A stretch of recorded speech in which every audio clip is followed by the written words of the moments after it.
ಭಾಗ 8 ಗಂಡಸರೆಲ್ಲ ಕೆಟ್ಟವರೇನಾ? ಚಂದ್ರಯ್ಯನವರು ಒಂದು ಸಿಹಿಯಾದ ಸುದ್ದಿ ತಂದಾಗ ಎಲ್ಲರಿಗಿಂತಲೂ ಹೆಚ್ಚಾಗಿ ಸುಮಾಳಿಗಾದ ಸಂತೋಷಕ್ಕೆ ಪಾರವೇ ಇರಲಿಲ್ಲ. ಸುಮಾಳನ್ನು ನಾನು ಜೊತೆಗೆ ಕರೆದುಕೊಂಡು ಹೋಗ್ತೀನಿ. ಸ್ವಲ್ಪ ದಿನ ಸುಷ್ಮಾ ಜೊತೆಗೆ ಇದ್ದು ಬರಲಿ. ಸುಷ್ಮಾಳಿಗೂ ಜೊತೆ ಆಗುತ್ತೆ. ಸುಮಾಳಿಗಂತೂ ಸುಷ್ಮಾಳನ್ನು ನೋಡುವ ತವಕ ಜಾಸ್ತಿ ಆಗಿತ್ತು. ಹೊರಟೇ ಬಿಟ್ಟಳು. ಸುಷ್ಮಾಳನ್ನು ನೋಡಿದಾಗ ಸುಮಾಳಿಗಾದ ಆಶ್ಚರ್ಯ ಅಷ್ಟಿಷ್ಟಲ್ಲ, ಮನಸ್ಸಿಗೆ ಸಮಾಧಾನವೂ ಆಯಿತು. ಪ್ರಶಾಂತವಾದ ಮುಖ, ಮೊದಲಿಗಿಂತಲೂ ಶರೀರ ಸ್ವಲ್ಪ ತೆಳುವಾದರೂ ಅವಳ ಲಾವಣ್ಯ ಇಮ್ಮಡಿ ಆಗಿತ್ತು. ಆ ಲಾವಣ್ಯದಲ್ಲಿ ಉನ್ಮಾದಕರ ಆಕರ್ಷಣೆಗೆ ಬದಲಾಗಿ ಆನಂದವನ್ನು ಹುಟ್ಟಿಸುವ ಸೌಮ್ಯತೆ ಇತ್ತು. ತೋಟದಲ್ಲಿ ಹೂಗಳ ಮಧ್ಯೆ ಕುಳಿತ ಸುಷ್ಮಾಳನ್ನು ನೋಡಿದಾಗ ಅವಳ ತೆಳು ಹಸಿರು ಬಣ್ಣದ ಸೀರೆಗೂ ಆ ಗಿಡಬಳ್ಳಿಗಳ ವರ್ಣಕ್ಕೂ ಎಷ್ಟು ಸದೃಶವಿತ್ತೆಂದರೆ ಸುಷ್ಮಾ ವನದೇವತೆಯಂತೆ ಕಾಣುತ್ತಿದ್ದಳು. ಸುಷ್ಮಾಳನ್ನು ನೋಡಿದ ಕೂಡಲೇ ಸುಮಾ ಅವಳೆಡೆಗೆ ಆತುರದಿಂದ ಬರುತ್ತಿರುವುದನ್ನು ಗಮನಿಸಿದ ಸುಷ್ಮಾ ಕುಳಿತವಳು ಎದ್ದು ನಿಂತಳು.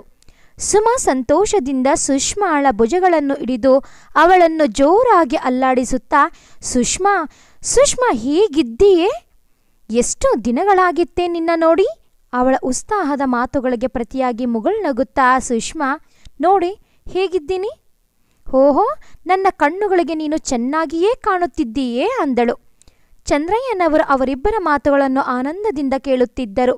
ಒಳ್ಳೆಯದು ಹುಡುಗಿಯರ, ನೀವುಗಳು ಮಾತಾಡ್ತಾ ಇರಿ, ನನಗೆ ಸ್ವಲ್ಪ ಕೆಲಸ ಇದೆ ಎಂದು ಹೇಳಿ ಅಲ್ಲಿಂದ ಹೊರಟು ಹೋದರು.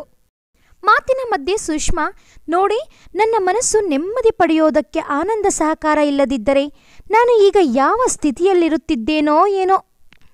ನಾನು ವಜ್ರವನ್ನು ಸಾಧಾರಣ ಹರಳೆಂದು ಭಾವಿಸಿದ್ದೇನಲ್ಲ ಎಂದು ಪಶ್ಚಾತ್ತಾಪವಾಗುತ್ತೆ ಸುಮಾ. ಅವಳ ಮಾತುಗಳನ್ನು ಕೇಳಿ ಆಶ್ಚರ್ಯದಿಂದ ಹುಪ್ಪೆರಿಸಿದ ಸುಮಾಳನ್ನು ನೋಡಿ, ನಿನಗೆ ನಾನು ಹೇಳಿದರೆ ನಂಬಿಕೆ ಆಗಲ್ಲ ಅಲ್ವಾ? ಆಸ್ಪತ್ರೆಯಲ್ಲಿದ್ದಾಗ ಆಗಾಗ ನನ್ನನ್ನು ನೋಡಿಕೊಂಡು ಹೋಗಲು ಅಪ್ಪಾಜಿಯವರ ಜೊತೆಯಲ್ಲಿ ಆನಂದ್ ತಪ್ಪದೆ ಬರುತ್ತಿದ್ದರು. ಬಂದಾಗ ಅವರ ಮೃದುತ್ವದಿಂದ ಕೂಡಿದ ಮಮತೆಯ ನುಡಿಗಳು ನನ್ನ ಗದ್ಗದ ಮನಸ್ಸಿಗೆ ಎಂತಹ ತಂಪನ್ನು ಇಯ್ಯುತ್ತಿದ್ದೆಂಬುದು ವರ್ಣಿಸಲು ಸಾಧ್ಯವಿಲ್ಲ. ಸುಮಾ, ನಾನು ಆಸ್ಪತ್ರೆಯಿಂದ ನೇರವಾಗಿ ಇಲ್ಲಿಗೆ ಬಂದೆ ಅಂತ ತಿಳಿದುಕೊಂಡಿದ್ದೀಯಾ ನೀನು? ಮತ್ತೆ ಎಲ್ಲಿಂದ ಬಂದೆ? ನಾನು ಈಗ 2 ತಿಂಗಳಿಂದ ಆನಂದ್ ಮನೆಯಲ್ಲಿದ್ದೆ.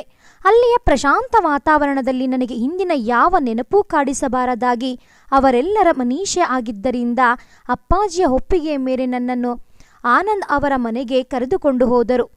ಪೂರ್ಣ ಅತ್ತೆಯ ಮಮತೆಯ ನುಡಿಗಳಲ್ಲಿ, ಮಂಗಳೆಯ ಒಡನಾಟದಲ್ಲಿ ನನ್ನ ಮನಸ್ಸು ಪ್ರಫುಲ್ಲಿತವಾಯಿತು.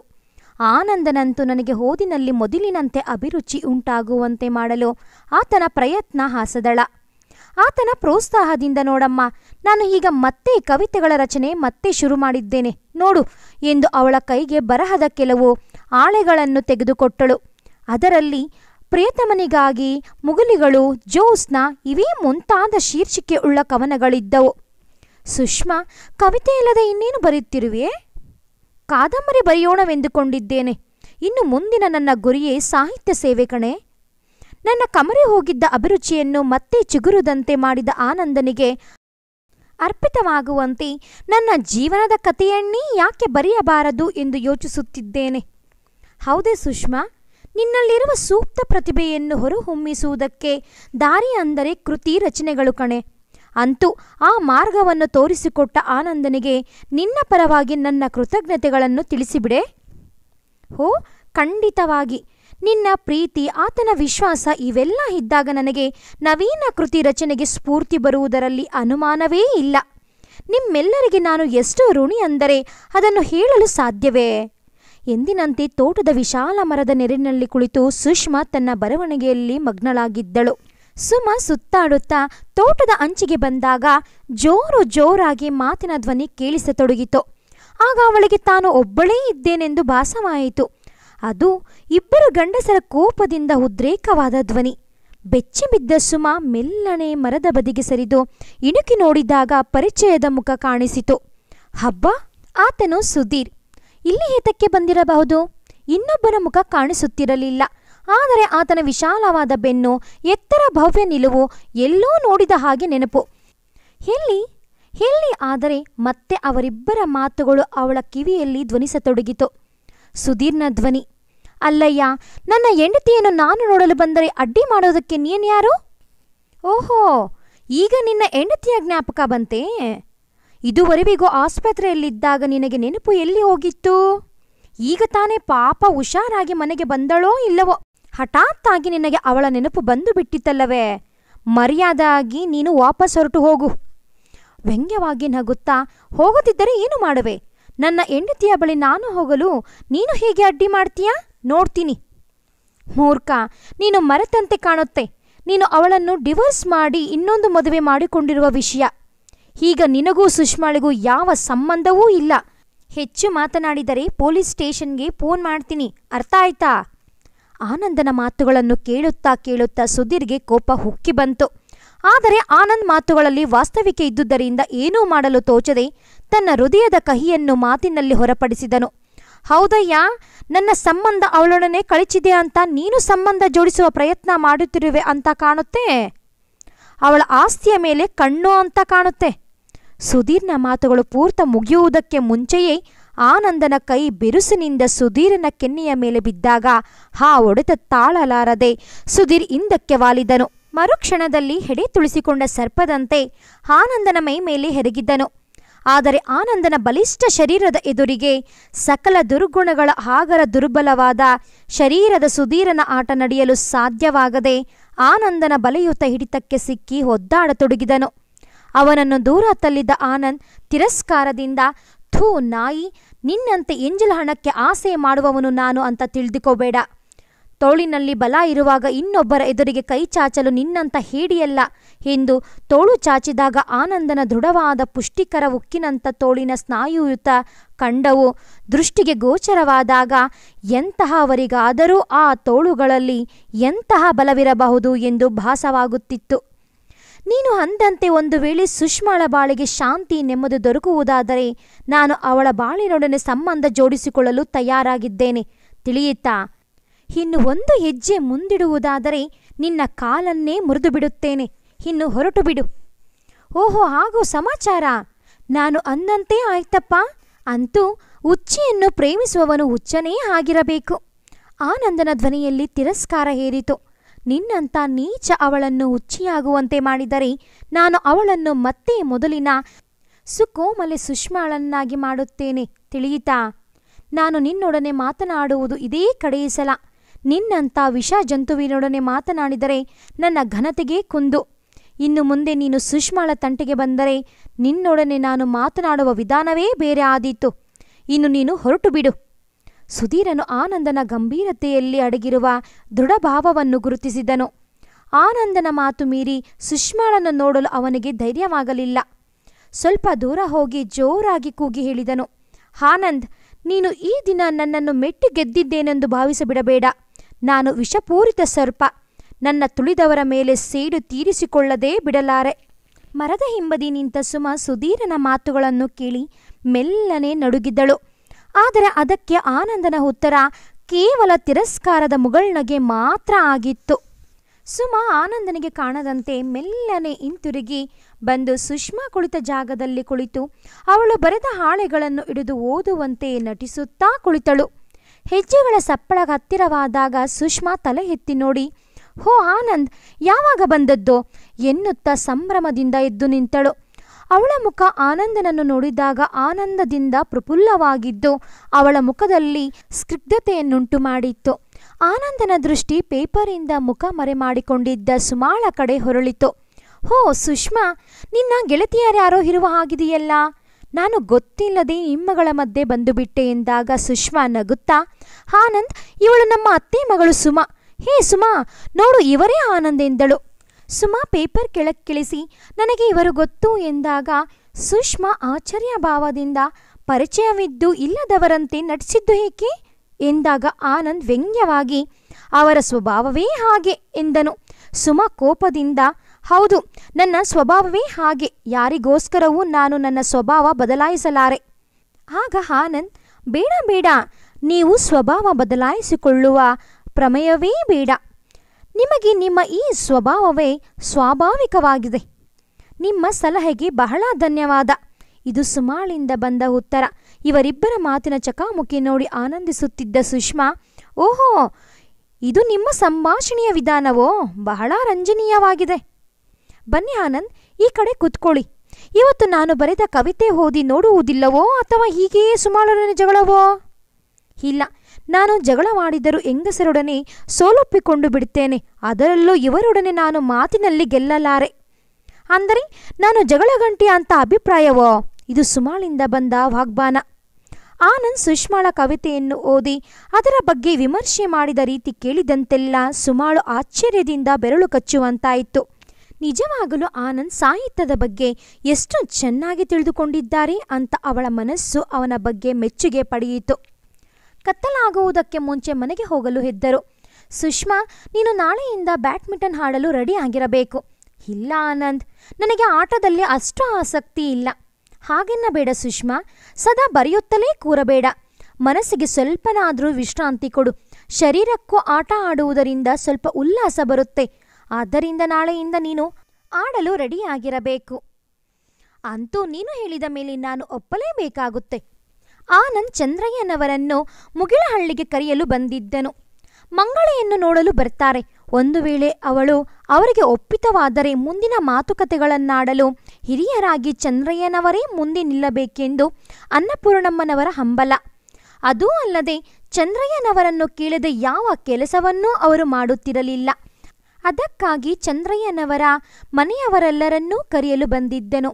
ಇಂದಿರಮ್ಮನವರಿಗೆ ತಮ್ಮ ಸುಷ್ಮಾಳ ಮನಃಶಾಂತಿಗೆ ಆಧಾರವಾದ ಆನಂದನ ಬಗ್ಗೆ ಅತೀವ ಮಮತೆ. ಆನಂದ್ ಕರೆಯುತ್ತಿದ್ದಂತೆ ಅವರು ಬರುವುದಾಗಿ ಆಶ್ವಾಸನೆ ಇಟ್ಟರು.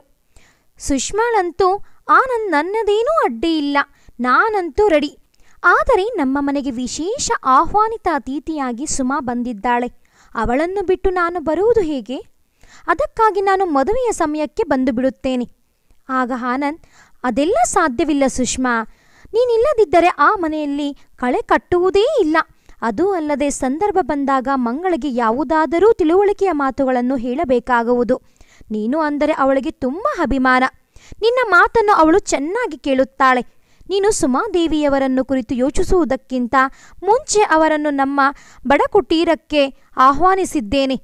ನೋಡೋಣವೆಂದಿದ್ದಾರೆ ಅಲ್ಲವೇ ಸುಮಾದೇವಿ? ಅದಕ್ಕೆ ಸುಮಾ ಗತ್ತಿನಿಂದ ನೋಡೋಣ ಎಂದಿದ್ದೇನೆ ವಿನಃ ಬಂದೇ ಬರುತ್ತೇನೆ ಎಂದು ಹೇಳಲಿಲ್ಲ ಸುಷ್ಮಾ. ಸುಷ್ಮಾ ಸಂತೋಷದಿಂದ, ಸದ್ಯ ಅಷ್ಟಾದರೂ ಒಪ್ಪಿಕೊಂಡಿದ್ದೀಯಲ್ಲ, ನನಗಾಗಿಯಾದರೂ ಬಂದು ಬಿಡಮ್ಮ. ಅಲ್ಲಿಯ ಪ್ರಕೃತಿ ಸೌಂದರ್ಯದ ಮಧ್ಯೆ ನೀನು ಕುಳಿತರೆ ವಾಪಸ್ ಎಲ್ಲಿಗೂ ಹೋಗಲು ಇಷ್ಟಪಡುವುದಿಲ್ಲ ಗೊತ್ತಾ? ಇಲ್ಲ ಇಲ್ಲ, ಅಪ್ಪಾಜಿಗೆ ತಿಳಿಸದೆ ನಾನೆಲ್ಲೂ ಹೋಗಲ್ಲ.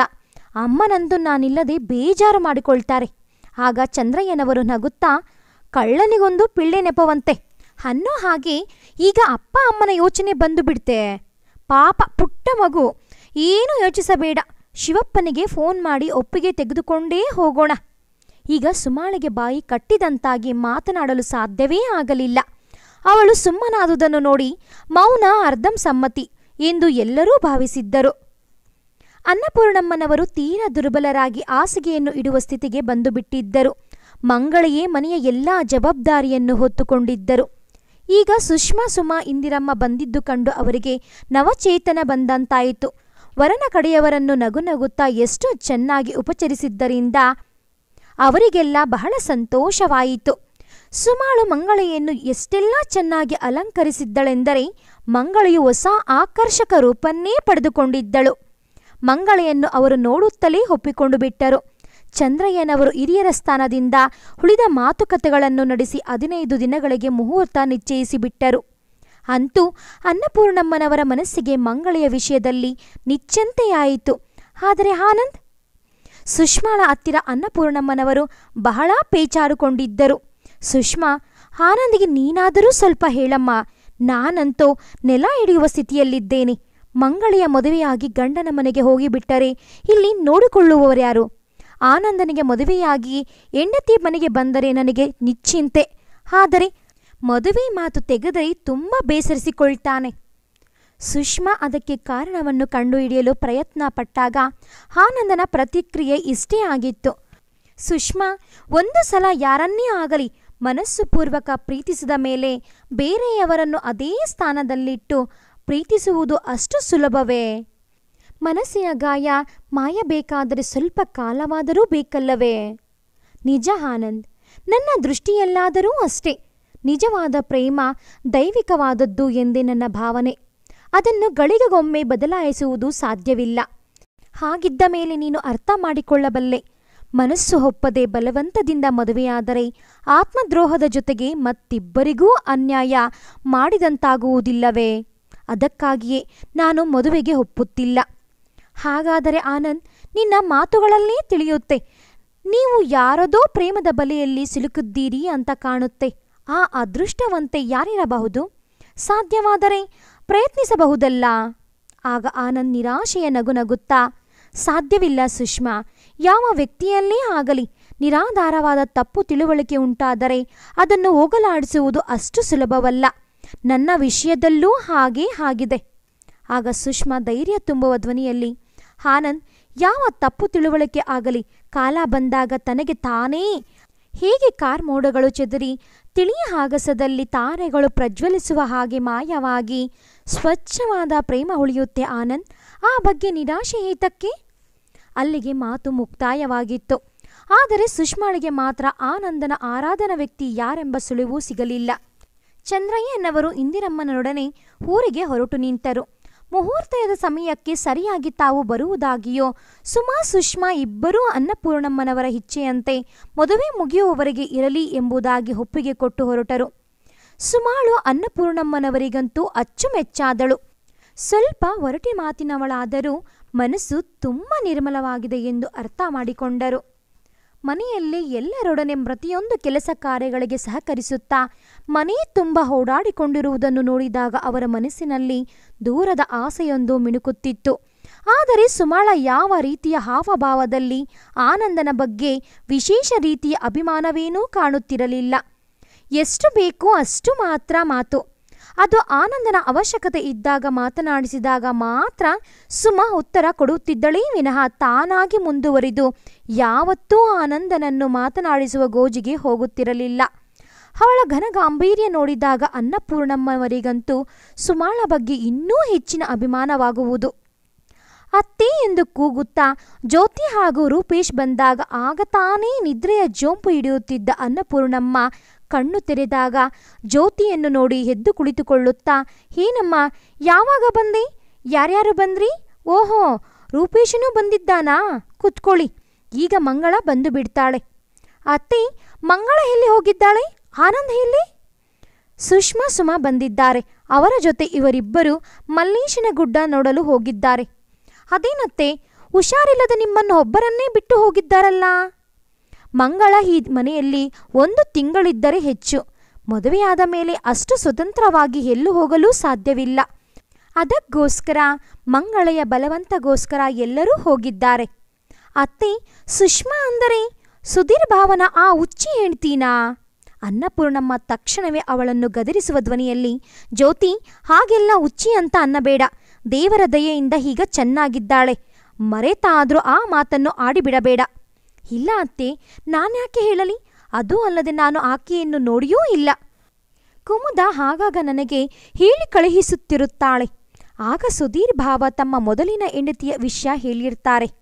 ಅಂದಿದ್ರ ನಮಗೆಲ್ಲ ಗೊತ್ತು ಅಷ್ಟೆ. ಕುಮುದ ಚೆನ್ನಾಗಿದ್ದಾಳೇನಮ್ಮ? ಏನು ಚೆನ್ನವೋ ಪಾಪ. ಅಪ್ಪಾಜಿ ಕುಮುದಾಳಿಗೆ ಹಣ ಕಳುಹಿಸುತ್ತಿರುತ್ತಾರೆ. ಮಕ್ಕಳಿಬ್ಬರನ್ನೂ ಹತ್ತಿರ ಕರೆಸಿಟ್ಟುಕೊಂಡಿದ್ದಾರೆ. ಅದ್ಯಾಕಮ್ಮ, ಸುಧೀರ್ ಕೆಲಸಕ್ಕೆ ಸೇರಲಿಲ್ವಾ? ಇದುವರೆಗೂ ಮೌನವಾಗಿ ಕುಳಿತಿದ್ದ ರೂಪೇಶ್, ಪಾಪ ಸುಧೀರ್ ಏನು ಮಾಡ್ತಾರೆ ಅತ್ತೆ? ಅವರು ಸಿನಿಮಾ ತಯಾರಿಸುವಾಗ ಚಂದ್ರಯ್ಯ ಮಾವ ಸಹಾಯ ಮಾಡಿದ್ದರೆ ಅವನಿಗೆ ಎಂತಹ ಲಾಭವಾಗುತ್ತಿತ್ತು. ಆಗ ಅವನ ಮಾತಿಗೆ ಬೆಲೆ ಕೊಡಲಿಲ್ಲ. ಅವನ ಫಿಲಂ ಅರ್ಧಂಬರ್ಧ ಆಗಿ ಹಾಳಾಯಿತು. ಅದಕ್ಕೆ ಅವನಿಗೆ ಅವರ ಮೇಲೆ ತುಂಬ ಕೋಪ. ಅನ್ನಪೂರ್ಣಮ್ಮನವರಿಗೆ ಅವರುಗಳು ಸುಧೀರ್ನನ್ನು ವಹಿಸಿಕೊಂಡು ಮಾತನಾಡುವುದನ್ನು ತಿಳಿದು ಆಶ್ಚರ್ಯವಾಯಿತು. ಏನೋ ಅಪ್ಪ, ಅವರವರ ಸಂಸಾರದ ವಿಷಯ ಅವರಿಗೆ ಸೇರಿದ್ದು. ಆ ವಿಷಯ ಬಿಟ್ಟು ಬಿಡೋಣ. ನಾನು ಸ್ವಲ್ಪ ಕಾಫಿ ಮಾಡಿಬಿಡ್ತೀನಿ. ಅಷ್ಟರಲ್ಲಿ ಅವರುಗಳೂ ಬರಬಹುದು. ಇಷ್ಟೊತ್ತಿಗಾಗಲೇ ಬರಬೇಕಿತ್ತು. ಅದ್ಯಾಕೆ ಒತ್ತಾಯಿತೋ ಏನೋ ಅನ್ನುತ್ತಿರುವಾಗಲೇ ಕಾರು ಬಂದು ನಿಂತ ಶಬ್ದವಾಯಿತು. ಜ್ಯೋತಿ ಧಡಕ್ಕಂತ ಎದ್ದು, ಓ, ಆನಂದ್ ಬಂದಂತೆ ಕಾಣುತ್ತೆ. ಕುಣಿತದ ನಡಿಗೆಯಲ್ಲಿ ಹೋಗಿ ಹೊರಬಾಗಿಲಲ್ಲಿ ನಿಂತಳು. ರೂಪೇಶ್ ಸಿಗರೇಟ್ ಸೇದುತ್ತಾ ಕಿಟಕಿಯಿಂದ ನೋಡುತ್ತಾ ನಿಂತನು. ಡ್ರೈವಿಂಗ್ ಸೀಟಿನಲ್ಲಿ ಆನಂದ್ ಕುಳಿತಿದ್ದನು. ಈ ಕಡೆ ಪಕ್ಕದಲ್ಲಿ ಸಂಕೋಚದಿಂದ ಸುಮಾ ಮುದುರಿ ಕುಳಿತಿದ್ದಳು. ಕಾರಿನ ಬಾಗಿಲನ್ನು ತೆಗೆಯಲು ಆನಂದ್ ಬಗ್ಗಿದಾಗ ಸುಮಾ ಎಲ್ಲಿ ಆತನ ತೋಳುಗಳು ತಗಲುತ್ತದೋ ಎನ್ನುವ ಹೆದರಿಕೆಯಿಂದ ಹಿಂದಕ್ಕೆ ಸರಿದಳು. ವಿನಾಕಾರಣ ಅವಳು ಭಯಪಟ್ಟುದನ್ನು ನೋಡಿ ಆನಂದನಿಗೆ ನಗು ಬಂತು. ಅವರಿಬ್ಬರೂ ಹಾಗೆ ಒಟ್ಟಿಗೆ ಕುಳಿತಿದ್ದನ್ನು ನೋಡಿ ಜ್ಯೋತಿಗೆ ಮತ್ಸರಹದ ಭಾವ ಅಂಕುರಿಸಿತು. ಆದರೂ ಹೊರ ತೋರ್ಪಡಿಸದೆ ಆನಂದನ ಹತ್ತಿರ ಹೋಗಿ ಅವನ ಭುಜಗಳನ್ನು ಹಿಡಿದು, ಏನಪ್ಪ, ವನವಿಹಾರಕ್ಕೆ ಇಷ್ಟು ಹೊತ್ತು ಹೋಗುವುದಾ? ಅವಳ ಕೈಗಳನ್ನು ಮೆಲ್ಲನೆ ಭುಜಗಳಿಂದ ಸರಿಸುತ್ತಾ, ಯಾವಾಗ ಬಂದೆ ಜ್ಯೋತಿ? ಯಾರ್ಯಾರು ಬಂದಿರಿ ಅಂತ ಕೇಳುವಷ್ಟರಲ್ಲಿ, ನಾನು ಬಂದಿದ್ದೀನಿ ಆನಂದ್ ಎಂದು ವಿಚಿತ್ರ ರೀತಿಯಲ್ಲಿ ನಗುತ್ತಾ ಸುಮಾಳ ಹತ್ತಿರ ಬಂದು ನಿಂತ ಆ ರೂಪೇಶ್ನ ಅವತಾರ ನೋಡಿದ ಸುಮಾ ಮನಸ್ಸಿನಲ್ಲಿ ಒಳ್ಳೆ ಖಳನಾಯಕನ ಪಾತ್ರಕ್ಕೆ ಲಾಯಕ್ಕಾಗಿದ್ದಾನೆ ಅಂದುಕೊಂಡಳು. ಒಂದೇ ಸಮನೆ ಅವಳನ್ನು ನುಂಗುವಂತೆ ನೋಡತೊಡಗಿದ್ದ ಅವನ ನೋಟದಿಂದ ಜುಗುಪ್ಸೆ ಪಟ್ಟುಕೊಂಡು ಅಲ್ಲಿ ನಿಲ್ಲದೆ ಸುಷ್ಮಾಳ ಜೊತೆ ಒಳಗೆ ಹೊರಟಳು. ಆದರೂ ಸುಮಾಳಿಗೆ ಆ ಹುಡುಗಿ ಅಷ್ಟು ಸಲಿಗೆಯಿಂದ ಆನಂದನ ಭುಜಗಳನ್ನು ಮೇಲೆ ಕೈ ಹಾಕಿಕೊಂಡು ಮಾತನಾಡುತ್ತಾ ಇರುವುದನ್ನು ನೋಡಿದಾಗ ಜಿಗುಪ್ಸೆ ಆಯಿತು. ಮಂಗಳೆಯನ್ನು ನೋಡಿದ ಜ್ಯೋತಿ, ಏನು ಮದುವೆ ಹೆಣ್ಣು, ಮಾತಾಡಲ್ವಾ? ಬಹಳ ಜಂಬ ಬಂದು ಬಿಟ್ಟಿದೆ ಆಗ್ಲೇ. ಇಲ್ಲಮ್ಮ, ನೀನು ಆನಂದ ಅಣ್ಣನನ್ನು ಮಾತನಾಡಿಸುತ್ತಿದೆಯಲ್ಲ, ಆಮೇಲೆ ಮಾತಾಡಿಸೋಣ ಅಂತಿದ್ದೆ. ಅತ್ತೆ, ನಡೀರಿ ಹೊಳಕ್ಕೆ ಹೋಗೋಣ. ಬಾ ರೂಪೇಶಣ್ಣ ಎಂದು ಎಲ್ಲರನ್ನೂ ಹೊಳಿಗೆ ಕರೆದುಕೊಂಡು ಹೋದಳು. ಅನ್ನಪೂರ್ಣಮ್ಮನವರು ಸುಷ್ಮಾಳನ್ನು ನೋಡಿ, ಏನಮ್ಮ, ದೇವರ ದರ್ಶನ ಮಾಡಿದ್ರಾ? ಏಕೆ ಇಷ್ಟು ತಡವಾಯಿತು? ಹೋ, ಅದೊಂದು ದೊಡ್ಡ ಕಥೆನೇ ಆಯಿತು. ಸುಮಾ ನೀರೊಳಕ್ಕೆ ಬಿದ್ದು ಅವಳ ಮಾತನ್ನು ಅರ್ಧದಲ್ಲೇ ತಡೆದ ಅನ್ನಪೂರ್ಣಮ್ಮ ಗಾಬರಿಯಿಂದ, ಏನು? ಸುಮಾ ಕೊಳದಲ್ಲೇ ಬಿದ್ದಳೆ, ಅದ್ಯಾಕೆ? ಏನಾದರೂ ಆಗಿದ್ರೆ ಏನು ಗತಿ? ಅಂತೂ ದೇವರ ದಯ, ಆನಂದ್ ಇಲ್ಲದೇ ಹೋಗಿದ್ರೆ ಸುಮಾ ಇಷ್ಟು ಹೊತ್ತಿಗೆ ಎಲ್ಲಿರುತ್ತಿದ್ದಳೋ? ಅವರ ಮಾತುಗಳನ್ನು ಕೇಳುತ್ತಿದ್ದ ಅನ್ನಪೂರ್ಣಮ್ಮ, ಸದ್ಯ ದೇವರ ದಯೆ ಏನಾದರೂ ಆಗಿದ್ರೆ ನಾವು ಏನು ಉತ್ತರ ಹೇಳಬೇಕಾಗಿತ್ತು? ಆಗ ಸುಮಾ ಮೆಲ್ಲನೆ ತಲೆ ಎತ್ತಿದಾಗ ತನ್ನ ಕಡೆಗೆ ನೋಡುತ್ತಿದ್ದ ಆನಂದನ ದೃಷ್ಟಿ ಮಿಳಿತವಾದಾಗ ಅವಳ ಹೃದಯದಲ್ಲಿ ಮಧುರ ಸ್ಪಂದನ ಮಧ್ಯಾಹ್ನ ನಡೆದ ಘಟನೆಯನ್ನು ನೆನಪಿಗೆ ತಂದು ತನ್ನ ಸುತ್ತಲ ಪರಿಸರವನ್ನೇ ಮರೆಯುವಂತೆ ಮಾಡಿತು. ಸುಷ್ಮಾ ಹೇಳಿದಂತೆ ಮಲ್ಲೇಶನ ಗುಡ್ಡ ಸುಂದರ ತಾಣವಾಗಿತ್ತು. ಸುತ್ತಲೂ ಹಚ್ಚ ಹಸಿರಾದ ಹೊಲ, ಗದ್ದೆ, ಮರ, ಗಿಡಗಳು ಕಣ್ಮನೆಗಳಿಗೆ ರಸೌತಾಣ ಉಂಟು ಮಾಡುತ್ತಿತ್ತು. ಗುಡ್ಡದ ಮೇಲೆ ಮಲ್ಲೇಶ ದೇವನ ದೇವಾಲಯ, ಕೆಳಗೆ ವಿಶಾಲವಾದ ಸರೋವರ. ಒಟ್ಟಿನಲ್ಲಿ ತನುಮನಗಳಿಗೆ ಆ ಪ್ರಶಾಂತ ವಾತಾವರಣದಲ್ಲಿ ಶಾಂತಿ ದೊರಕುತ್ತಿತ್ತು. ಅಲ್ಲಿಗೆ ಬರುತ್ತಲೇ ಮೊಟ್ಟಮೊದಲು ದೇವರ ದರ್ಶನ ಮಾಡಿ ನಂತರ ಅಲ್ಲಿ ಸುತ್ತಮುತ್ತಲೂ ತಿರುಗಾಡಿದರು. ಓಡಾಟ ಜಾಸ್ತಿಯಾಗಿ ಸುಸ್ತಾದ ಮೇಲೆ ತಾವು ತಂದ ತಿಂಡಿಯನ್ನೆಲ್ಲ ತಿಂದು ಆ ಬಿಸಿಲಿಗೆ ಆಯಾಸವಾದಂತಾಗಿ ಎಲ್ಲರೂ ಮರದ ನೆರಳಿನಲ್ಲಿ ಹಾಯಾಗಿ ಅಡ್ಡಾಡಿದರು. ಆನಂದಿಗೆ ನಿದ್ರೆಯ ಜೊಂಪು ಹತ್ತಿದಂತಾಗಿತ್ತು. ಸುಷ್ಮಾ ಆ ಪ್ರಕೃತಿಯ ಮಡಿಲಲ್ಲಿ ಹಾಯಾಗಿ ಕುಳಿತು ತನ್ನ ಮುಂದಿನ ಕವಿತೆಗೆ ಸ್ಫೂರ್ತಿಯನ್ನು ಪಡೆಯುತ್ತಿದ್ದಳು. ಆದರೆ ಮಂಗಳ ಮತ್ತು ಸುಮಾ ಮೆಲ್ಲನೆ ಅಲ್ಲಿಂದ ಕೆಲವು ಹೂಗಳನ್ನು, ಎಲೆಗಳನ್ನು ಕೂಡಿಸೋಣ ಎಂದು ಮಾತನಾಡಿಕೊಂಡು ಮೆಲ್ಲನೆ ಎದ್ದರು. ಸುಮಾರು ಹೂಗಳನ್ನು ಕೂಡಿಸಿದರು. ಗುಡ್ಡದ ಇನ್ನೊಂದು ಬದಿಗೆ ಸುಂದರವಾದ ಬಳ್ಳಿಯಲ್ಲಿ ಆಕರ್ಷಕ ಬಣ್ಣದ ಕೆಂಪು ಹೂಗಳು ಸುಮಾಳ ದೃಷ್ಟಿಯನ್ನು ಸೆಳೆಯಿತು. ಅದನ್ನು ಕೀಳಲು ಪ್ರಯತ್ನ ಮಾಡುವಾಗಲೇ ಮಂಗಳ ಗಾಬರಿಯಿಂದ, ಸುಮಾ ಸುಮಾ, ಆ ಕಡೆ ಹೋಗಬೇಡ, ಆ ಕಡೆ ಕೆರೆ ಇದೆ, ಜಾರುತ್ತೆ ಅಂತ ಎಚ್ಚರಿಕೆ ಕೊಡುವುದಕ್ಕೆ ಶುರು ಮಾಡುವಾಗಲೇ ಆ ಬಳ್ಳಿಗೆ ಕೈ ಹಾಕಿದ ಸುಮಾಳ ಕಾಲು ಜಾರಿ ಬಳ್ಳಿಯ ಸಮೇತ ನೀರಿನೊಳಕ್ಕೆ ಬಿದ್ದಳು. ಅವಳು ಬೀಳುವುದನ್ನು ನೋಡಿದ ಕೂಡಲೇ ಮಂಗಳ ಗಾಬರಿಯಿಂದ ಜೋರಾಗಿ ಆನಂದಣ್ಣ ಎಂದು ಕೂಗಿದಾಗ ಸವಿನಿದ್ರೆಯಲ್ಲಿ ಆಗತಾನೇ ವಿವರಿಸುತ್ತಿದ್ದ ಆನಂದನನ್ನು ಯಾರೋ ಎತ್ತೆಸೆದಂತಾಯಿತು. ಗಾಬರಿಯಿಂದ ಎದ್ದು ಕುಳಿತ ಆನಂದ ಸುಷ್ಮಾ ಅವಸರದಿಂದ ಧ್ವನಿ ಬಂದೆಡೆ ಓಡುತ್ತಿದ್ದುದನ್ನು ನೋಡಿ ತಾನು ಇಂದಿನಿಂದ ಏನಾಯಿತು ಅನ್ನುತ್ತಲೇ ಹೊಡಿದಾಗ ಮಂಗಳೆ ಅಲ್ಲಿಗೆ ಓಡಿ ಬಂದು ಸುಮಾ ನೀರಿನಲ್ಲಿ ಬಿದ್ದಿದ್ದಾಳೆ ಅನ್ನುತ್ತಲೇ ತಕ್ಷಣ ಆನಂದ್ ಪಂಚೆ ಶಲ್ಯಗಳನ್ನು ತೆಗೆದು ಹಿಂದೆ ಮುಂದೆ ಆಲೋಚಿಸದೆ ನೀರಿನೊಳಕ್ಕೆ ಧುಮುಕಿದನು. ದೂರದಲ್ಲಿ ಸುಮಾ ಈಜುವ ಪ್ರಯತ್ನ ಮಾಡಿ ಕಡೆಗೆ ಕೈಕಾಲು ಸೋತು ಮುಳುಗುವ ಸ್ಥಿತಿಗೆ ಬಂದಿದ್ದಳು. ಸರಸರನೆ ಅವಳ ಕಡೆಗೆ ಈಜಿದ ಆನಂದ್ ಸುಮಾಳ ತಲೆ ಕೂದಲನ್ನು ಹಿಡಿದು ಅವಳನ್ನು ದಡ ಸೇರಿಸುವ ಪ್ರಯತ್ನ ಮಾಡತೊಡಗಿದನು. ಆದರೆ ಸುಮಾ ಎಷ್ಟು ಗಾಬರಿಗೊಂಡಿದ್ದಳೆಂದರೆ ಅವಳು ಆನಂದನನ್ನು ಬಲವಾಗಿ ಹಿಡಿದುಕೊಂಡು ಬಿಟ್ಟಳು. ಆಗ ಆನಂದ್, ಸುಮಾ, ಎಚ್ಚರ ಮಾಡಿಕೊಳ್ಳಿ, ನನ್ನ ಬಿಡಿರಿ. ಇಬ್ಬರಿಗೂ ತೊಂದರೆ ಹೇಳುತ್ತಲೇ ಇದ್ದರೂ ಕೇಳಲು ಸುಮಾಳಿಗೆ ಪ್ರಜ್ಞೆ ಇದ್ದರೆ ತಾನೆ. ಅವಳನ್ನು ಹಿಡಿದುಕೊಂಡೇ ಆನಂದನು ಬಹಳ ಪ್ರಯಾಸದಿಂದ ದಡವನ್ನು ಸೇರಿದನು. ಅವರಿಬ್ಬರಿಗಾಗಿ ಆತಂಕದಿಂದ ಕಾದಿದ್ದ ಮಂಗಳ ಹಾಗೂ ಸುಷ್ಮಾ ಅವಳ ಉಪಚಾರಕ್ಕೆ ಮುಂದಾದರು. ಹೆಚ್ಚಾಗಿ ನೀರನ್ನು ಕುಡಿದಿರಲಿಲ್ಲ. ಕೇವಲ ಬಿದ್ದ ರಭಸಕ್ಕೆ ಅವಳಿಗೆ ಅತ್ಯಂತ ಆಯಾಸವಾಗಿ ಬಿಟ್ಟಿತ್ತು. ಫ್ಲಾಸ್ಕ್ನಲ್ಲಿ ಉಳಿದಿದ್ದ ಬಿಸಿ ಬಿಸಿ ಕಾಫಿ ಕುಡಿಸಿ ಅವಳ ಬಟ್ಟೆಯ ನೀರನ್ನೆಲ್ಲ ಹಿಂಡಿದರು. ಆಗ ಆನಂದ್, ನಾನು ಪ್ಯಾಂಟನ್ನೇ ಹಾಕಿಕೊಳ್ತೇನೆ, ನೀವು ಆ ಪಂಚೆ ಶಲ್ಲೆಯನ್ನೇ ಉಡಿಸಿ ಹೊದ್ದೆ ಬಟ್ಟೆಗಳನ್ನು ಒಣಗಲು ಹಾಕಿ ಎಂದು ಹೇಳಿ ಅಲ್ಲಿಂದ ಹೊರಟು ಹೋದನು. ಸುಮಾಳಿಗೆ ಬಟ್ಟೆ ಬದಲಾಯಿಸಿದ ಮೇಲೆ ಆನಂದಣ್ಣ ಎಂದು ಮಂಗಳೆ ಕೂಗಿದಾಗ ಆನಂದ್ ಅಲ್ಲಿಗೆ ಬಂದನು. ಈಗ ಸುಮಾನನ್ನು ಇಲ್ಲಿಂದ ಕರೆದುಕೊಂಡು ಹೋಗಬೇಕು, ಅವಳಿಗಿನ್ನೂ ನಡೆಯಲು ಸಾಧ್ಯವಾಗುತ್ತಿಲ್ಲವಲ್ಲ ಎಂದಾಗ ಸುಷ್ಮಾ, ಆನಂದ್, ನೀವೇ ಅವಳನ್ನು ಕಾರಿನ ಬಳಿಗೆ ಎತ್ತುಕೊಂಡು ಬರಬೇಕಾಗುತ್ತೆ. ಹೇಗೂ ಅವಳ ಪ್ರಾಣ ಉಳಿಸಿದಿರಿ, ಇನ್ನು ಅವಳಿಗೆ ಸದ್ಯ ಪ್ರಜ್ಞೆ ಬರುವಂತೆ ಮಾಡಿಬಿಟ್ಟರೆ ನಿಮಗೆ ನಾನು ಎಂದೆಂದಿಗೂ ಋಣಿ. ಆನಂದನು ಸುಮಾಳನ್ನು ತನ್ನ ತೋಳುಗಳಲ್ಲಿ ಎತ್ತುಕೊಂಡಾಗ ಅವಳ ಶರೀರ ಎಷ್ಟು ಹಗುರವಾಗಿದೆ ಎಂದು ಆಶ್ಚರ್ಯಗೊಂಡನು. ಅವಳ ಮೈ ಇನ್ನೂ ತಣ್ಣಗೇ ಇತ್ತು. ಆನಂದನು ಅವಳ ಮೈಗೆ ಶಾಖವನ್ನು ಹೇಗೆ ಉಂಟು ಮಾಡಬೇಕೆಂಬ ಯೋಚನೆಯಲ್ಲಿ ವಿಧಿಯಿಲ್ಲದೆ ತನ್ನ ಹೃದಯಕ್ಕೆ ಅವಳನ್ನು ಹೊತ್ತಿಕೊಂಡನು. ಕೈಕಾಲುಗಳನ್ನು ಚೆನ್ನಾಗಿ ಉಜ್ಜುವಂತೆ ಮಂಗಳಿಗೆ ಹೇಳಿದಾಗ ಸುಷ್ಮಾ ಬಹಳ ಮುತುವರ್ಜಿಯಿಂದ ಅವಳ ಕೈಕಾಲುಗಳನ್ನು ಉಜ್ಜಿದಳು.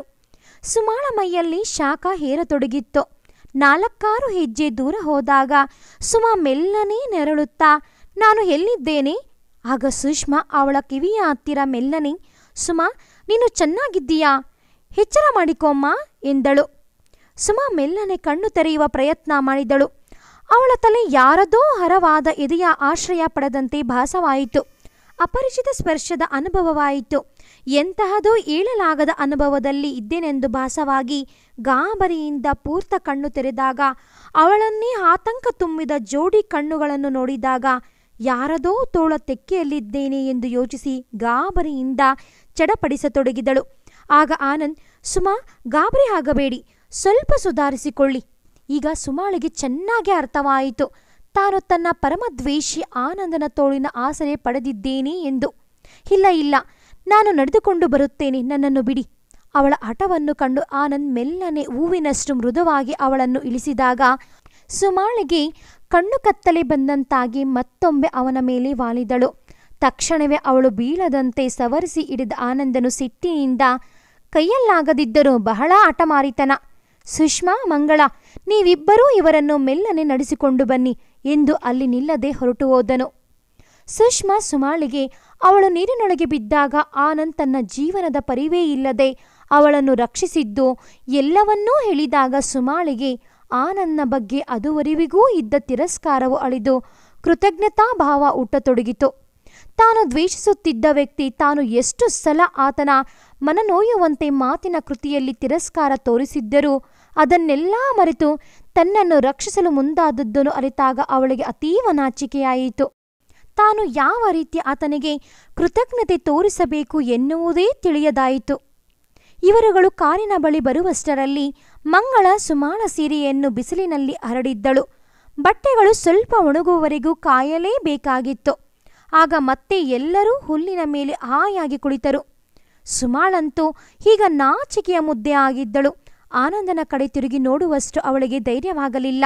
ಒಂದು ಗಳಿಗೆಯ ಮುಂಚೆ ತಾನು ಆನಂದನ ತೋಳು ತಕ್ಕೆಯಲ್ಲಿದ್ದನೆಲ್ಲ ಎಂದು ನೆನೆಸಿಕೊಂಡಾಗ ಅವಳ ಮುಖ ನಾಚಿಕೆಯಿಂದ ಕೆಂಪೇರತೊಡಗಿತ್ತು. ಮಂಗಳೆ ತಾವು ಹೂ ಕೀಳಲು ಹೋದದ್ದು, ಸುಮಾ ಎಚ್ಚರಿಕೆ ಗಮನಿಸದೆ ಜಾರಿದ್ದು ಎಲ್ಲವನ್ನೂ ವಿವರಿಸಿ ಹೇಳಿದಾಗ ಆನಂದ್, ಸುಷ್ಮಾ, ಈ ನಿಮ್ಮ ಸುಮಾದೇವಿಗೆ ಗೊತ್ತಿರಲಾರದು. ಈ ಕೆರೆಯಲ್ಲಿ ಭಯಂಕರ ಸುಳಿ, ಜೊತೆಗೆ ಮೊಸಳೆಗಳು, ಸಾಲದುದ್ದಕ್ಕೆ ತಳದಲ್ಲಿ ಬಳ್ಳಿಗಳು.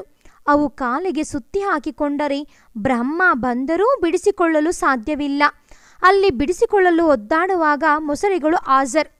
ಹಾಗಾದರೆ ಇಷ್ಟೆಲ್ಲ ಪ್ರಾಣಾಪಾಯ ಅಂತ ತಿಳಿದು ಆನಂದಣ್ಣ ನೀನು ಇಂದೂ ಮುಂದೆ ಯೋಚಿಸದೆ ನೀರಿಗೆ ಧುಮುಕಿಬಿಟ್ಟೆ. ಆಗ ಆ ಮಾತಿಗೆ ಆನಂದ್ ನಗುತ್ತಾ, ಹುಚ್ಚ ಹುಡುಗಿ, ನಮ್ಮ ಕಣ್ಣೆದುರಿಗೆ ನಮಗೆ ಬೇಕಾದವರು ಅಪಾಯಕ್ಕೆ ಸಿಲುಕಿದಾಗ ನಾನು ನನ್ನ ಸ್ವಾರ್ಥ ನೋಡಿಕೊಳ್ಳಲ್ಲ. ಹೀಗೆ ನುಡಿಯುತ್ತಾ ಆನಂದ್ ಪ್ರೇಮಬಲ ದೃಷ್ಟಿಯನ್ನು ಸುಮಾಳೆಡೆಗೆ ಬೀರಿದಾಗ ಅವಳು ತಲೆ ಎತ್ತಿ ಆನಂದನ ಕಡೆ ನೋಡಿ ಮೃದು ಧ್ವನಿಯಿಂದ, ನೀವು ಮಾಡಿದ ಉಪಕಾರವನ್ನು ನಾನು ಎಂದಿಗೂ ಮರೆಯಲಾರೆನು ಎಂದಾಗ ಆನಂದ್ನ ಶರೀರ ಸಂತೋಷದಿಂದ ರೋಮಾಂಚಿತವಾಯಿತು. ಏಕೆಂದರೆ ಇದುವರೆವಿಗೂ ಆತನಿಗೆ ಸುಮಾಳ ದೃಷ್ಟಿಯಲ್ಲಿದ್ದ ಶೀತಲತೆ, ಮಾತಿನಲ್ಲಿದ್ದ ಕಠೋರತೆ ಅನುಭವವಾಗುತ್ತಿತ್ತೇ ವಿನಃ ಈ ಕ್ಷಣದಲ್ಲಿ ಅವಳು ನುಡಿದ ವಾಕ್ಯದಲ್ಲಿ ಮೃದುತರ ಭಾವ ಗೋಚರಿಸಿ ಅವಳ ಅಂತರಂಗದ ಪರಿವರ್ತನೆಯನ್ನು ಸೂಚಿಸಿತು. ಈ ಘಟನೆಯನ್ನೇ ಮೆಲುಕು ಹಾಕುತ್ತಾ ಸವಿ ನೆನಪಿನಲ್ಲಿ ಮುಳುಗಿದ್ದ ಸುಮಾಳನ್ನು ಸುಷ್ಮಾ ಎಚ್ಚರಿಸುತ್ತಾ, ಏನೇ ಸುಮಾ, ಯಾವುದೋ ಸ್ವಪ್ನಲೋಕದಲ್ಲಿ ಮುಳುಗಿ ಹೋಗಿದ್ದೀಯಾ? ಸ್ವಲ್ಪ ವಿಶ್ರಾಂತಿ ತಗೋ ಎಂದಾಗ ಅನ್ನಪೂರ್ಣಮ್ಮ, ಹೌದು ಸುಮಾ, ನಿನಗೆ ಎಷ್ಟು ಆಯಾಸವಾಗಿದೆಯೋ ಏನೋ, ಮಲಗಿಕೊಮ್ಮ ಎಂದು ಉಪಚರಿಸಿದರು. ಸುಮಾ ರೂಪೇಶ್ ದೃಷ್ಟಿಯಿಂದ ತಪ್ಪಿಸಿಕೊಳ್ಳಲು ಚಡಪಡಿಸುತ್ತಿದ್ದಳು.